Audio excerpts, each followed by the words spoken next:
শালাদুলে কি আলাপ করতেছো? হ্যাঁ, না ওই বিয়ে হচ্ছে না, বাচ্চা কাছে হয় না, কিন্তু পরিবার পরিকল্পনা নিয়ে বুদ্ধি দিতে একটু। আরে চুপ থাকেন।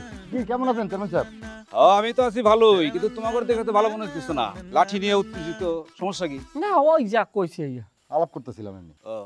এই তোমার আব্বারে দেখি না, সে কই? তার তো দেখা যায় না। আব্বার দেখবেন কইতে, আব্বাই তো সারা রাত জায়গা কাজ করে, দিনের বেলা হাফ বেলা ঘুমায়, তারপর বাড়ি আশেপাশে আরো দেখাশোনা করে কাজ করে। সারা রাত যে কাজ করে। এই সে কি কাজ করে?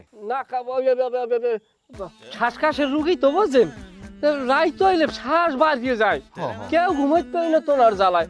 ওই করবে তেলার রসুন এইবারে হাইট দিয়ে সেক দেওয়া লাগে। আরে আব্বা, ফজরের আজান হইলে একটু সুবিধা হয়, তখন ঘুমায়। আপনি আইয়েন এক সময় দেখবেন। না না, আমি দেখি আর কি লাভ হবে, ওই ডাক্তারের কাছে নিয়ে যান জামাই, ঠিক আছে? চল, ঠিক আছে, থাকো। ভালো ডাক্তার পাইবে। দুলা ভাই, এটা কথা কি জানেননি আপনি? কি আমগো চেয়ারম্যান সাহেবের যে বউ গেছে গা পলায়া।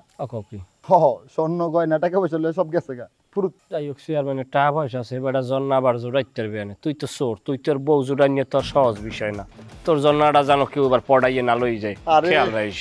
ওই চিন্তাই তো আছি, ওই চিন্তাই তো আপনার বাইরে খুঁজতাছি পিটামু। তুই আমার লাগে রাহানি দিয়ে কথা কক, পিজা পিজা আপনার বাইরে না বলে আপনার পিটামু, কোদার কসম। তোর বাইরে লইস।